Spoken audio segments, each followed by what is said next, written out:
Come on. Here we go.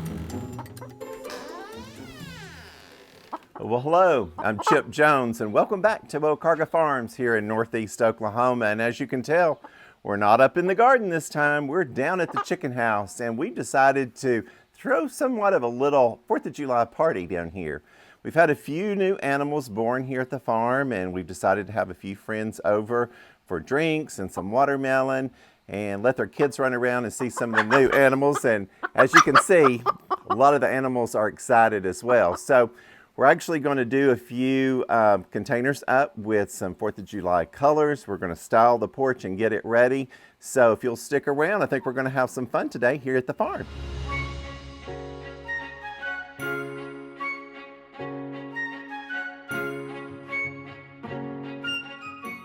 It's hard to believe that the 4th of July is just a few days away, and I thought I would do some patriotic pots, and we've already done a lot of the containers up at the house, and I was trying to think of where we could do some patriotic containers and have them make sense.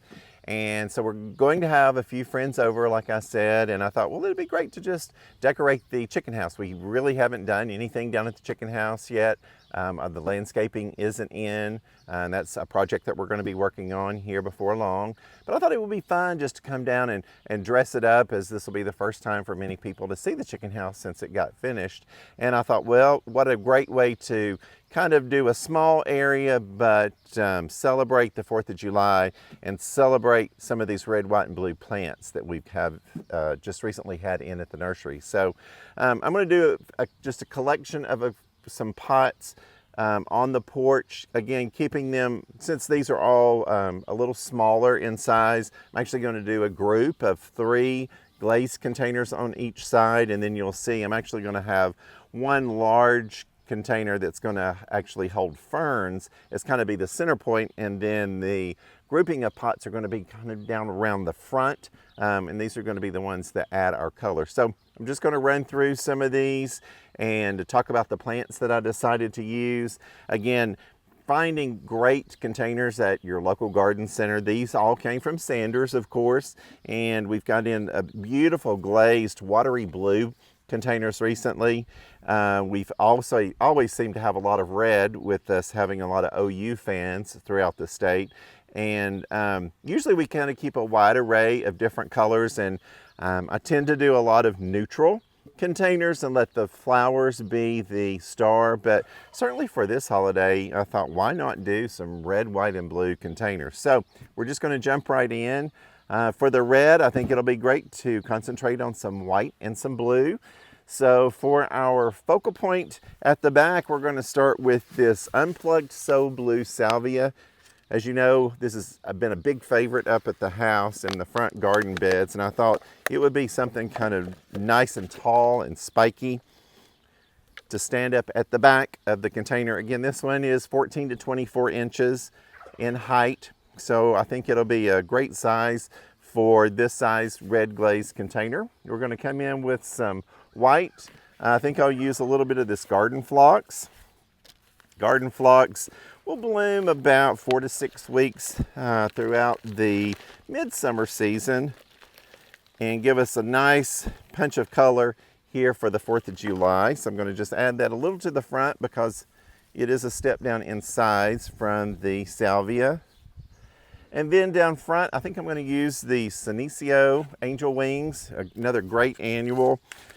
Is a real standout in the landscape or in containers.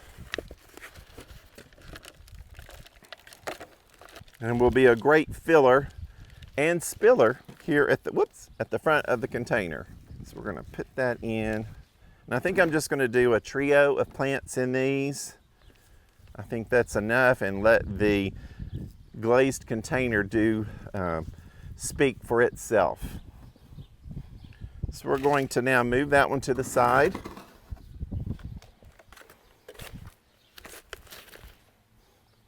I'm going to move on over our jumbo container.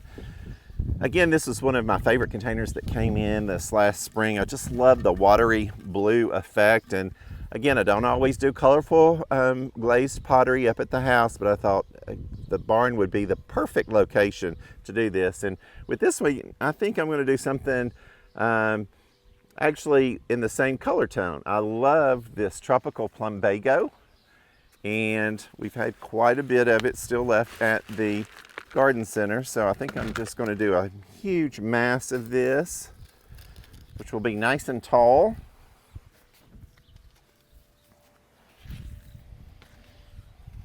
And I love how it brings the blue color up so that it's not just down in the container. Again, this is tropical plumbago for us. I have seen this growing down around Marco Island in Florida, where they have beautiful hedges of this all along the waterways, and it's just absolutely beautiful. But for us here, it's just a tropical, something I always look forward to using through every year in the summer. And then I think just for a little change, maybe right at the very front, we're going to come in with some annual salvia and really give it a punch of red up high. Again, this is kind of your standard salvia that you see almost everywhere, every year. It does great in the landscape. It can take the heat, the sun, and just blooms and thrives all summer long. And to me, it kind of has that, I don't know, firecrackery 4th of July look to it. So I'm going to add that here to the front. These are kind of big, so they're a little hard to see over. And then probably just to add just a little bit of green, just in case the front of this container is showing, I'm going to add some sedum just to give it a punch of lime green at the front. I have to kind of sneak around this container because it's a little tall. And again, we're just going to fill in the holes just in case there's something showing.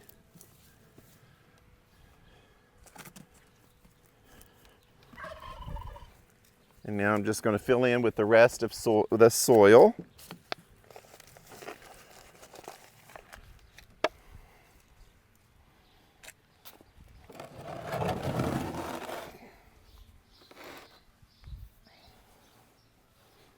So now I'm going to come around and get this one and see what we need. I think we need a little bit more red just to bring up some red into the mid area. So I think I'll come in with some geranium. I think these are kind of a nice punchy red for the 4th of July, and always a staple in the summer garden.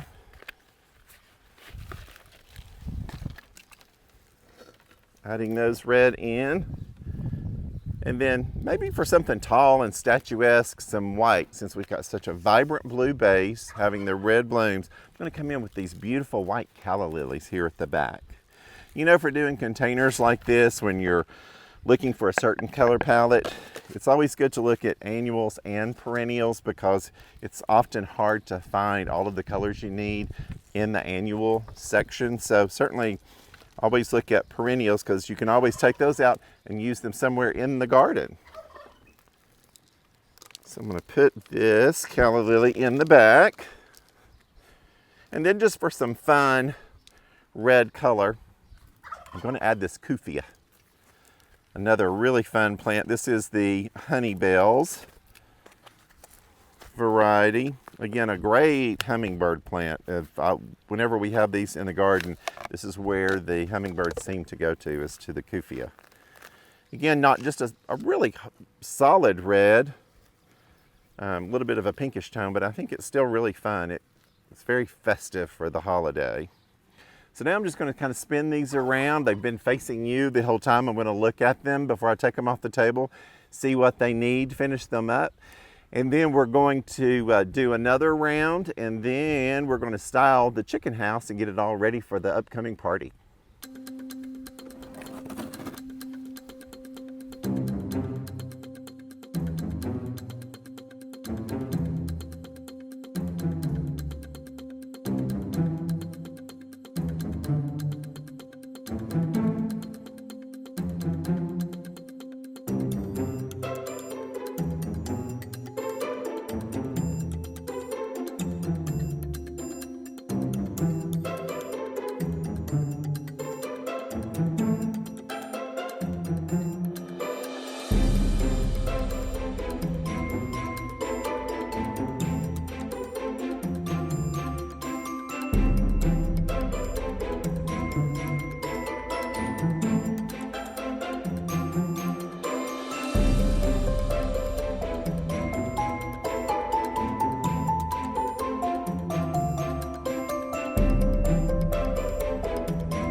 Well, look who's joined us, Miss Bitsy. And what do you think? I think it's all come together really, really well.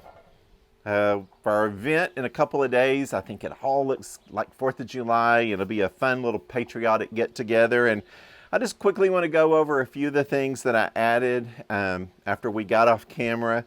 There were some fun rocking chairs that we've brought down. Those are from Plow and Hearth. Also some Plow and Hearth pillows, birdhouse, and certainly a beautiful matching rug. I love the folk art feel to it. I think it's perfect for the barn setting.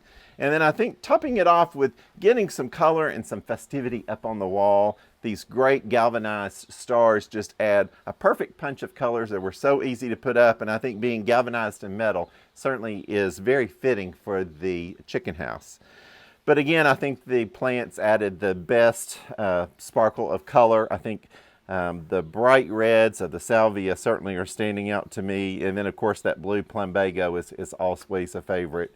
And it is nice to kind of go to the garden center and look for plants for different holidays throughout the year. And certainly this time of year, we try to supply a lot of the red, white, and blue so that there's a lot of those great plants to use around your pool or patio to help you celebrate the holidays. As far as the accents, you know, these are great accents you can keep in a closet and bring those out for different festivities throughout the year. And it's always great for me to have a few of those things on hand, as we live a little far out in the country. I don't always have to run into town to get some of those things when we're going to have a get together. So anyway, just some fun tidbits, some ideas for you to get ready to celebrate the 4th of July season. And I hope you enjoyed seeing all the different plants that we decided to put in as well.